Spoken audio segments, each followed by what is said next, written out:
Halo, apa kabar Anda? Kembali berjumpa dengan saya, Heris Munarif dari Forum News Network. Dan saya akan kembali bergabung dengan Bung Rocky Gerung dari Rocky Gerung Official. Bung Rocky, lagi rame nih. Ya.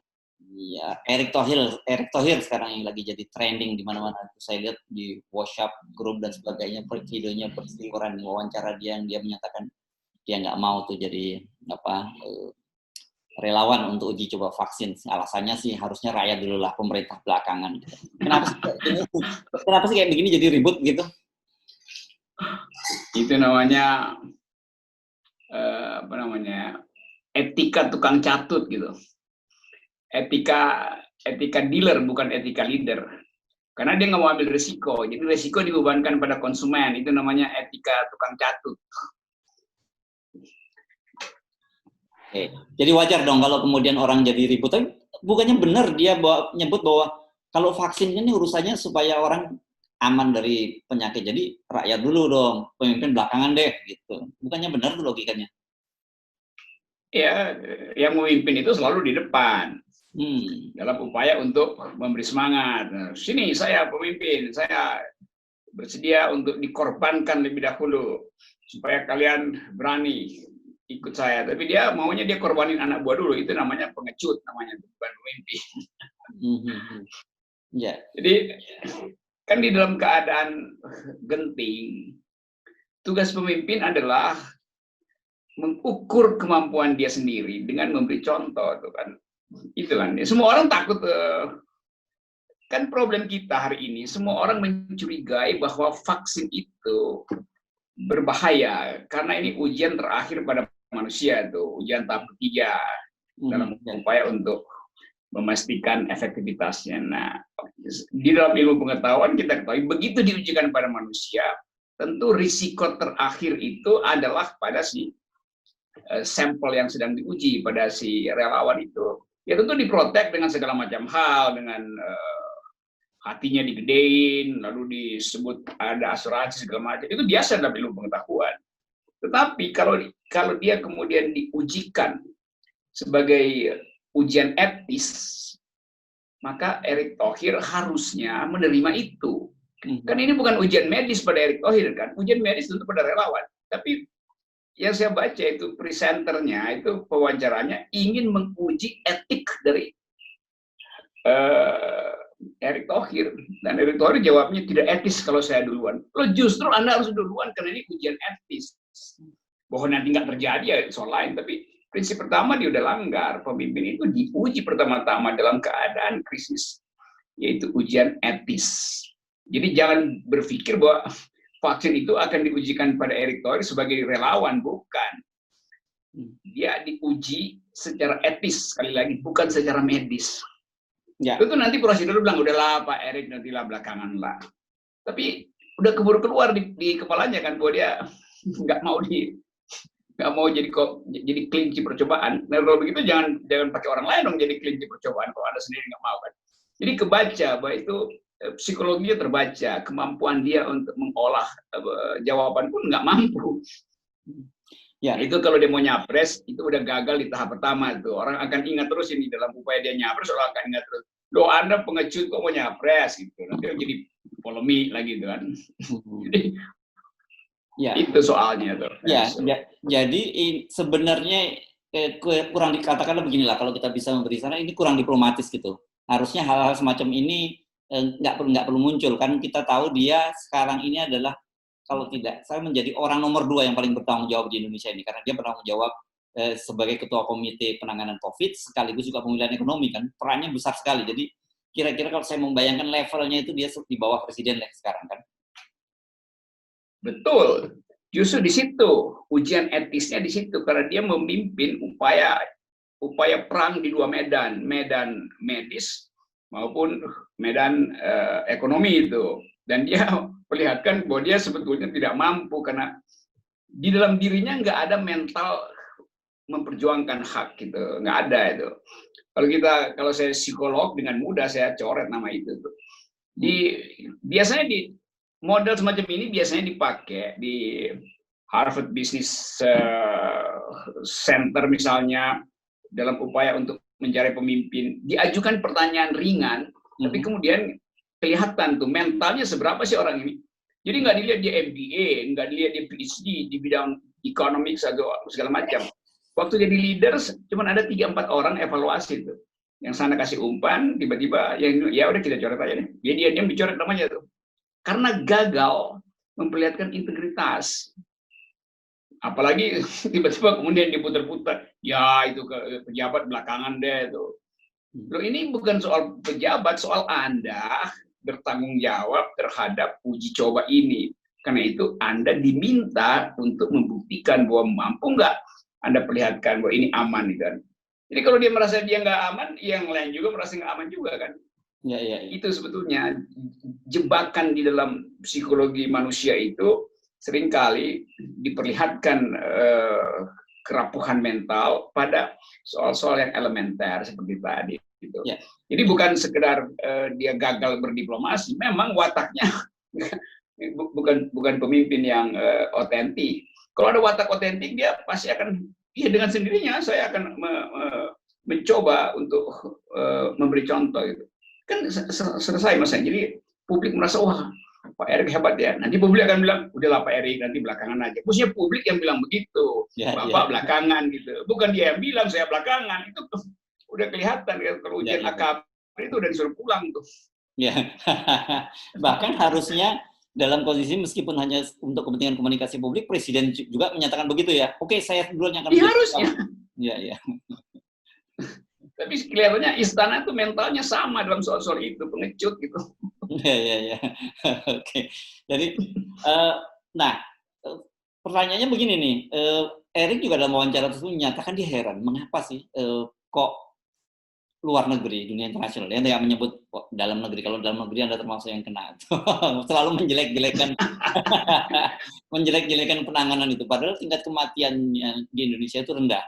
Ini logika ini gimana menurut Anda? Apakah kesalahan logika juga ini? Iya, itu logika itu paralel dengan logika presiden yang mengatakan bahwa ya kita minus 5,3, ya syukurin aja, kan masih ada yang minus 11 misalnya, Singapura minus 11. Itu persis logikanya. Jadi itu sama dengan logika ada boneka. Boneka itu waktu diukur IQ-nya minus 5,3. Terus si boneka bilang, ya nggak apa-apa lah minus 5,3, syukurin aja. Kan masih ada yang minus 11 IQ-nya. Terus ditanya sama risetnya, siapa yang minus 11? Ada kecoa. Jadi boneka membandingkan dirinya dengan kecoa. Logiknya begitu. Saya cuma beritahu logiknya. Oke.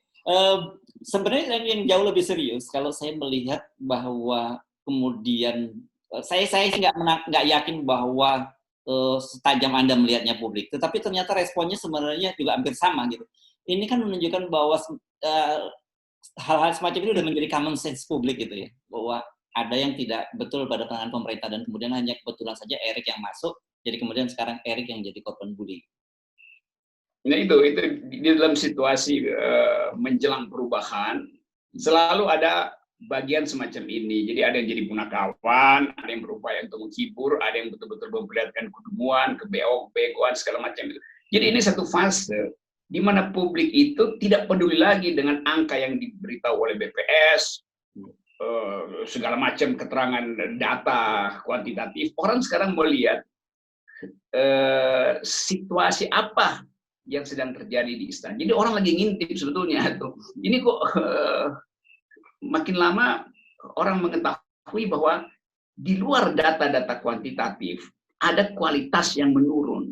Itu kemampuan untuk menerangkan pada publik reaksi instan dari presiden, reaksi instan dari Erick Thohir segala macam. Itu kan semuanya memperlihatkan bahwa kualitasnya kok segini. Padahal orang ingin lihat ada kualitas yang di atas itu justru karena mereka mengetahui Indonesia sedang krisis. Kan seharusnya kalau presiden uraikan bahwa kita dalam keadaan memburuk, Erick Thohir bilang keadaan memburuk, maka orang tahu bahwa oke, mereka tahu kita memburuk, maka kita berharap mereka memberi kualitas yang lebih. Justru ternyata kualitasnya turun, mengeluh pada rakyat. Ya, udahlah, jangan terlalu pesimis. Ini cuma minus 5,3, karena ada yang minus 11. itu nanti diketahui kecoa tuh. Bung Rocky, harusnya Ya. kan dengan datangnya virus, maksud saya datanya vaksin, dan kemudian ada uji coba dan sebagainya, ini kan seharusnya ini kan menjadi kabar baik buat bangsa. Dalam kondisi normal harusnya begitu kan? Tapi kenapa justru sekarang ketika muncul virus pun yang di respon publik adalah yang muncul adalah malah kontroversi, bukan semacam kelegaan gitu. Yakin bahwa ini akan bisa ditangani dengan baik oleh pemerintah. Di belakang soal virus ini ada seri kebohongan, seri hoax, sehingga rakyat menganggap ini jangan-jangan hoax juga, jangan-jangan kita betul-betul mau dijadiin kelinci percobaan tuh. Jadi bukan sekedar public opinion, tapi beban mental rakyat itu belum terhapus oleh kebohongan-kebohongan sebelumnya. Sekarang disodorkan sesuatu yang kontroversial itu. Maka itu timbul semacam antipati sebetulnya. Jadi yang ada adalah antipati, sama seperti Presiden minta supaya pakai produk dalam negeri dong, supaya ekonomi bisa tumbuh. Begitu Presiden habis ngomong, terus kita baca berita baru bahwa Pertamina nggak mau produksi tuh, dia mau berdagang aja, beli minyak dari luar negeri, karena ada selisih harga yang dimainkan oleh mafioso segala macam. Jadi orang melihat loh, Pertamina aja nggak mau produksi, dia beli barang dari luar negeri terus jualin ke kita tuh. Ngapain kita disuruh membeli barang sendiri? Jadi otak orang itu udah dilatih untuk melihat kontras antara ucapan presiden dan fakta bahwa ucapan itu bertentangan dengan praktek kabinet. Jadi ya kita nonton kontras saja. Nah, orang yang nonton kontras itu sebetulnya tidak lagi ingin memperhatikan substansinya. Orang tinggal ingin lihat, wah lucu banget tuh Presiden ngomong semacam itu, lucu banget Erick Thohir ngomong semacam itu. Jadi pertahanan mental manusia kita hari ini betul-betul udah sampai di dasar. Dia nggak mau dengar lagi hal yang menggembirakan. Dia gampangnya begini, orang ingin mengolok-olok, udah selesai. Jadi jangan kalau Erick Thohir bilang atau Presiden bilang, kok kita diolok-olok oleh dunia? Enggak, kita justru ingin mengolok-olok mereka karena kita tahu pikiran dunia itu lebih tepat daripada dengerin pikiran juru bicara presiden, menteri, presiden sendiri segala macam. Jadi itu yang terjadi. Jadi kalau Erick bingung, memang dia nggak perlu bingung. Semua orang memang mengakses informasi dari luar negeri. Jadi orang dalam negeri mengolok-olok pemerintah karena tahu ada perbandingan antara apa yang diucapkan pemerintah dan apa yang dipotret dari luar negeri. Akhirnya orang percaya pada potret luar negeri terhadap kita tuh. Jadi itu yang kan ini mesti diolah di istana supaya dibalikkan jadi diskursus positif. Ini nggak mampu kan, akhirnya ngeluh kan. Jalan gue di caci maki dari dunia luar, padahal nggak begitu. Yang nggak begitu nggak bisa dibuktikan, yang nggak begitu nggak bisa mereka tunjukkan. Ya, gitu kira-kira. Ya. Jadi bahkan ini kalau kita amati terutama di grup-grup pertemanan ini komentarnya mulai dari sangat pedas, tapi sampai kemudian ada yang juga menikmatinya, kemudian tiba-tiba saja lagu The Police, The Canary in Coal Mine itu menjadi populer lagi. Nanti dianggap ini udah mau menjelang 17 Agustus kok malah pakai lirik The Police gitu kan. Maksudnya pakai lagu-lagu Mars dong. Nanti begitu lagi kan komentar istana kan. Jadi mereka nggak ngerti bahwa publik itu lagi mengolok-olok dan nggak mungkin pengetahuan publik mau ditutup hanya dengan satu pidato dari presiden atau himbauan dari seorang menteri, nggak bisa itu. Kita udah terbuka semua nih, jadi telanjang semua itu di istana disorot oleh mata publik. Ya, ini kan analoginya sebenarnya menurut saya agak ironis itu kan, kalau yang dibilang burung kenari di tambang yang di bawah para tambang itu kan jadi indikator bahwa dia akan dikorbankan gitu. Kalau burungnya sudah mulai lemas hampir mati, para penambangnya bisa kabur gitu. Ini kan serem gitu kalau publik sudah menyampaikan pemerintah semacam itu.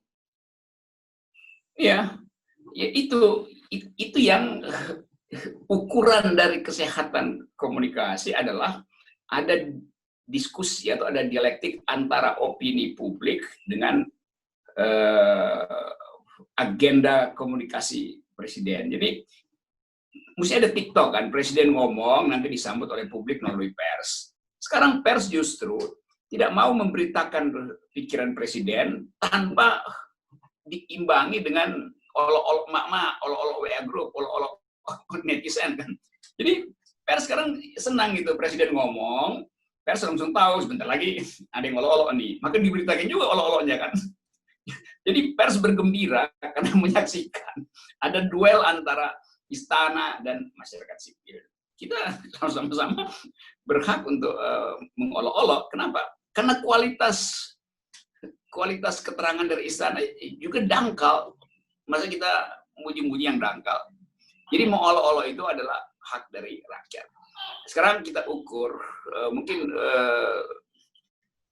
burung kenari udah lemes, pingsan, dan mereka di istana nggak ngerti bahwa kalau burung kenari udah lemes, pingsan, itu pertanda, dan si pemikul tambang itu nggak tahu bahwa itu tanda bahwa dia mesti kabur dari situ karena bentar lagi racun nyampe ke hidungnya tuh.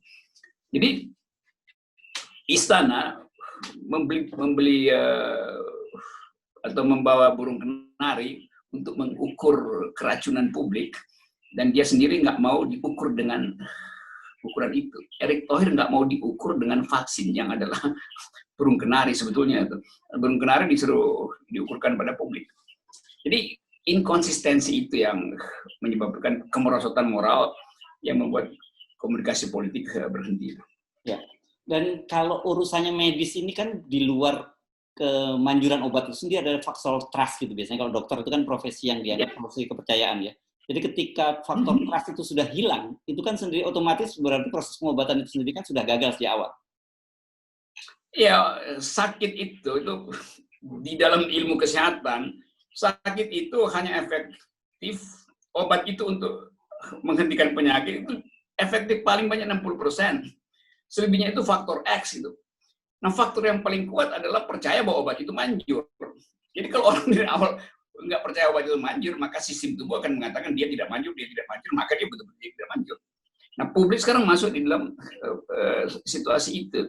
Bahkan kalau dikasih placebo pun ya, kalau dokter yang kontrol placebonya, ya oke, dokter masih bisa takar ini placebo, nanti dia bandingkan dengan obat yang resmi. Tapi kalau placebonya yang mengedarkan adalah dokter abal-abal, sama seperti menteri abal-abal yang nggak mau menghitung impact dari obat itu.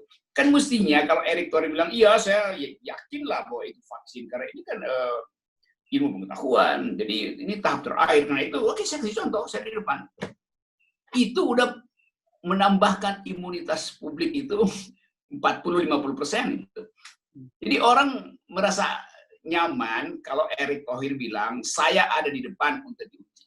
Maka orang yang tadi imunitasnya rendah karena cemas, tiba-tiba jadi optimis. Jadi tanpa divaksin pun sebetulnya imunitas sudah meningkat, karena ada harapan yang diberi oleh Erick Thohir melalui dirinya sendiri. Kalau sekarang imunitas kita turun semua.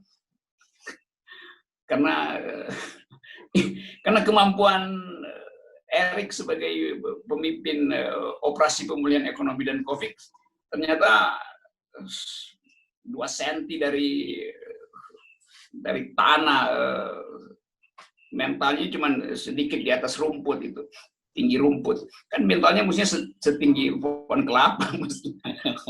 Atau mental pemimpin setinggi rumput, diinjak langsung lenyap. Oke. Nah, kalau saya mencoba memposisikan diri sebagai, katakanlah saya berempati dengan pemerintah. Pasti situasi ini kan cukup membingungkan. Apapun yang dilakukan oleh pemerintah kok kemudian direspon secara negatif oleh publik itu. Nah, apa yang seharusnya yang bisa saya lakukan sebagai pemerintah untuk memperbaiki situasi ini? Aja publik buat berdoa sama-sama. Jadi pemerintah bilang, mari kita berdoa sama-sama untuk minta maaf terhadap kebodohan saya. Gitu kan mesti begitu kan. Jadi doakan, jadi doanya dibalik aja. Kami berdoa agar supaya kebodohan dari pemerintah itu tidak dihitung oleh malaikat. Nah, itu sebetulnya tuh Bunyi doanya begitu. Baik, kalau gitu karena sudah diakhiri dengan doa, berarti kita mesti mengakhiri perbincangan kita sekali ini, Bung. Ini jarang-jarang Anda berdoa dan saya yakin ini doanya sangat manjur. Saya aminkan saja. Gitu.